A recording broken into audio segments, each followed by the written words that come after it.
সার্বভৌমত্ব রক্ষা করতে পেরেছি। তাবেদার মুক্ত বাংলাদেশে জনগণের ভোটে জনগণের কাছে জবাবদিহিমূলক একটি নতুন সরকার যাত্রা শুরু করেছে। দেশে গণতন্ত্র এবং মানুষের অধিকার পুনঃপ্রতিষ্ঠার এই যাত্রা লগ্নে আমি দেশবাসীকে শুভেচ্ছা এবং আন্তরিক অভিনন্দন জানাই। স্বাধীনতা প্রিয়, গণতান্ত্রিক আমি প্রিয়। জনগণের কারণেই দেশে আবার মানুষের অধিকার, সম্মান এবং মর্যাদা পুনঃপ্রতিষ্ঠার সুযোগ সৃষ্টি হয়েছে। আমি দেশবাসীর উদ্দেশ্যে একটি বার্তা দিয়ে বলতে চাই, মুসলমান, হিন্দু, বৌদ্ধ, খ্রিস্টান তথা দল, মত, ধর্ম, বর্ণ নির্বিশেষে পাহাড়ে কিংবা সমতলে বসবাসকারী এই দেশ আমাদের সবার। প্রতিটি নাগরিকের জন্যই এই দেশকে আমরা একটি নিরাপদ ভূমিতে পরিণত করতে চাই। একটি স্বনির্ভর, নিরাপদ, মানবিক, গণতান্ত্রিক বাংলাদেশ প্রতিষ্ঠাই বিএনপি সরকারের লক্ষ্য। প্রিয় দেশবাসী, ফ্যাসিবাদের সময়কালে দুর্নীতি দুঃশাসনে পর্যুদস্ত একটি ভঙ্গুর অর্থনীতি, দুর্বল শাসন কাঠামো আর অবনতিশীল আইন শৃঙ্খলা পরিস্থিতির মধ্য দিয়ে নতুন সরকার যাত্রা শুরু করেছে। আইন শৃঙ্খলা পরিস্থিতির উন্নয়ন এবং কঠোরভাবে দুর্নীতি নিয়ন্ত্রণের মাধ্যমে জনগণের মনে শান্তি, নিরাপত্তা ফিরিয়ে আনাই হচ্ছে আমাদের সরকারের প্রধান অগ্রাধিকার। সারা দেশে জুয়া এবং মাদকের বিস্তারকেও বর্তমান সরকার আইন শৃঙ্খলা অবনতির অন্যতম কারণ বলে চিহ্নিত করেছে। সুতরাং জুয়া এবং মাদক নিয়ন্ত্রণে আইন শৃঙ্খলা বাহিনী সব রকমের কঠোর পদক্ষেপ গ্রহণ করছে। জনজীবনে শান্তি ও নিরাপত্তা নিশ্চিত করতে সরকার সর্বোচ্চ উদ্যোগ গ্রহণ করছে। দেশের প্রতিটি সাংবিধানিক এবং সরকারি বেসরকারি প্রতিষ্ঠান চলবে বিধিবদ্ধ নীতি নিয়মে। দলীয় কিংবা রাজনৈতিক প্রভাব, প্রতিপত্তি অথবা জোর জবরদস্তি নয়। আইনের শাসনই হবে রাষ্ট্র পরিচালনার শেষ কথা। প্রিয় দেশবাসী, আগামীকাল থেকে সারা দেশে শুরু হতে যাচ্ছে পবিত্র মাহে রমাদান। আমি দেশবাসীকে পবিত্র মাহে রমাদানের শুভেচ্ছা জানাই। রমাদান আত্মশুদ্ধির মাস। আমরা যদি আত্মশুদ্ধি শব্দটির মর্মার্থ উপলব্ধি করি, তাহলে এই মাসে মানুষের ভোগান্তি বাড়ার কথা নয়। যদিও আমাদের অনেকের মধ্যেই এই মাসটিকে ঘিরে ব্যবসায় অধিক মুনাফা লাভের প্রবণতা লক্ষণীয়।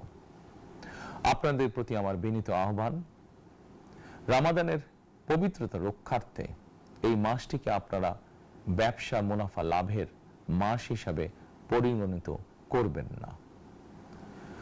দ্রব্যমূল্য যাতে সাধারণ মানুষের নাগালের বাইরে না যায়, এ ব্যাপারে ব্যবসায়ীরা দয়া করে সতর্ক থাকবেন।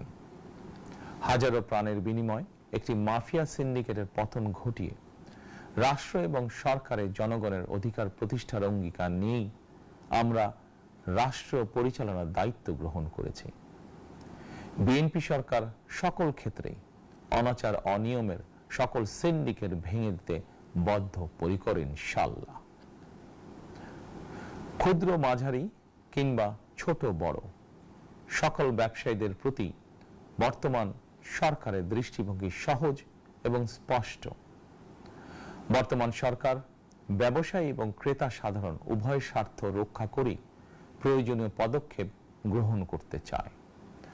সুতরাং সরকারের পক্ষ থেকে কি ধরনের উদ্যোগ গ্রহণ করলে বাজার পরিস্থিতি নিয়ন্ত্রণে থাকবে কিংবা ক্রেতা বিক্রেতা উভয়েরই স্বার্থ রক্ষা হবে, এ ব্যাপারে আপনাদের যে কোনো ধরনের পরামর্শ কিংবা অভিযোগ শুনতে সরকার প্রস্তুত। ক্রেতা বিক্রেতা গ্রহীতা এই সরকার সকলেরই সরকার। এই সরকার আপনাদেরই সরকার। আপনারাই ভোটের মাধ্যমে এই সরকারকে রাষ্ট্র পরিচালনার দায়িত্ব দিয়েছেন। আপনারাই এই সরকারের শক্তি। প্রিয় দেশবাসী, পবিত্র রমাদান মাসে রোজাদারগণ বিশেষ করে ইফতার, তারাবি, সেহরি এই সময়গুলোতে নিরবিচ্ছিন্নভাবে গ্যাস, পানি ও বিদ্যুৎ সরবরাহ পেতে চান। এই বিষয়টি নিশ্চিত করতে এরই মধ্যে আমি সংশ্লিষ্ট কর্তৃপক্ষকে নির্দেশনা দিয়েছি। অপচয় রোধ করে কৃচ্ছ্রতা সাধন প্রতিটি মুসলমানের ঈমানি দায়িত্ব। অফিস আদালতে বিনা প্রয়োজনে কিংবা প্রয়োজনের অতিরিক্ত গ্যাস, বিদ্যুৎ, পানি খরচের ব্যাপারে সচেতনতা অবলম্বন করাও ইবাদতেরই অংশ বলেই আমি মনে করি। দেশের সকল সরকারি, বেসরকারি কর্মকর্তা, কর্মচারী এবং জনসাধারণের প্রতি কৃচ্ছ্রতা সাধনের আহ্বান জানানোর আগে আমি সরকারের মন্ত্রী এবং বিএনপি সংসদ সদস্যদেরকে দিয়েই একটি দৃষ্টান্ত স্থাপন করতে চেয়েছি। বিএনপির সংসদীয় দলের প্রথম সভাতেই আমরা সিদ্ধান্ত নিয়েছি, বিএনপি থেকে নির্বাচিত কোনো সংসদ সদস্য সরকারি সুবিধা নিয়ে ট্যাক্স ফ্রি গাড়ি আমদানি করবেন না এবং প্লট সুবিধাও নেবেন না। আমি আপনাদের সামনে বলেছিলাম, রাষ্ট্র পরিচালনার সুযোগ পেলে বিএনপি সরকার মহানবীর ন্যায়পরায়ণতার আদর্শ অনুসরণ করবে।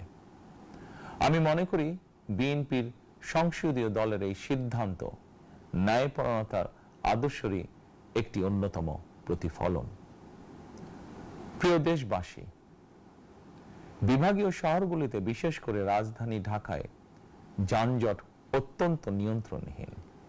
হাটে, মাঠে, ঘাটে, অফিস, আদালতে জনগণের ভোগান্তির শেষ নেই।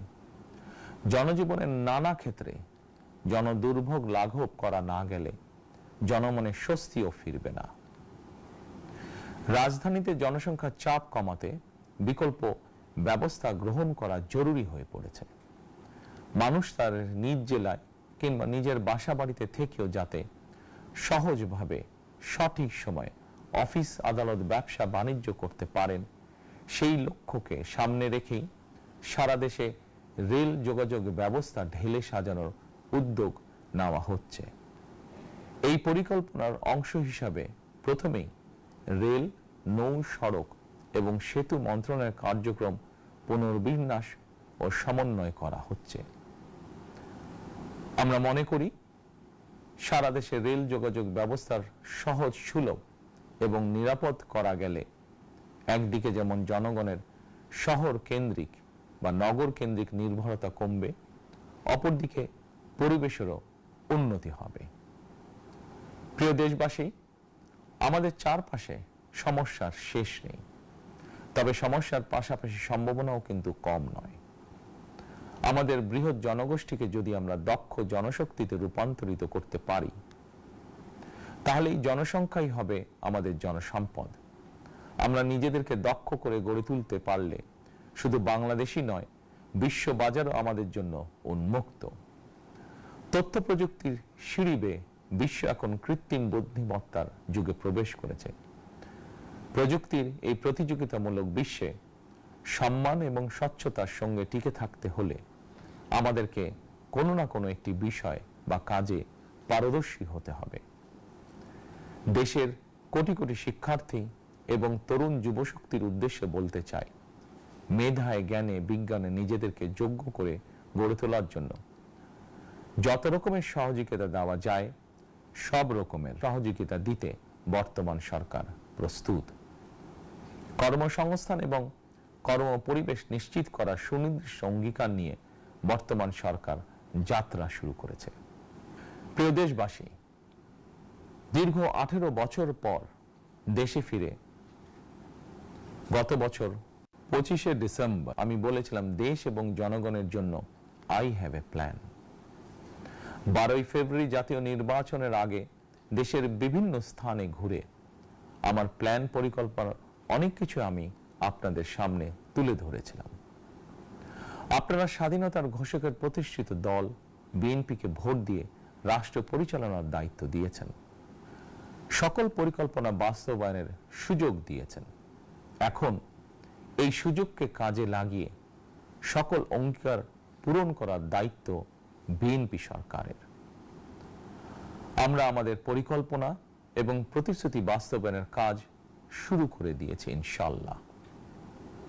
অঙ্গীকার পূরণের এই যাত্রা পথে আমরা ভবিষ্যতের দিনগুলোতেও আপনাদের অব্যাহত সমর্থন প্রত্যাশা করি। প্রিয় দেশবাসী, সরকার প্রধান হিসাবে আমি দেশবাসীর উদ্দেশ্যে একটি বিষয়ে প্রতি দৃষ্টি আকর্ষণ করে বলতে চাই। নবগঠিত সরকার গঠনের সুযোগ দিতে যারা বিএনপিকে ভোট দিয়েছেন কিংবা দেননি অথবা কাউকেই ভোট দেননি, এই সরকারের প্রতি আপনাদের সবার সমান অধিকার। বিএনপি সরকার বিশ্বাস করে দল মত ধর্ম দর্শন যার যার, রাষ্ট্র সবার। এই দেশে এই রাষ্ট্রে একজন বাংলাদেশী হিসাবে আপনার আমার আমাদের প্রতিটি বাংলাদেশী নাগরিকের অধিকার সমান। প্রিয় দেশবাসী, আল্লাহ আমাদের সবাইকে নিরাপদ এবং সুস্থ রাখুন। আল্লাহ আমাদের সকলকে ইতিবাচক পরিকল্পনাগুলো বাস্তবায়নের তৌফিক দিন। পবিত্র রমাদান মাস শুরুর শুভ লগ্নে আল্লাহর দরবারে এই নিবেদন রেখে আমার বক্তব্য শেষ করছি। আল্লাহ হাফেজ। বাংলাদেশ জিন্দাবাদ।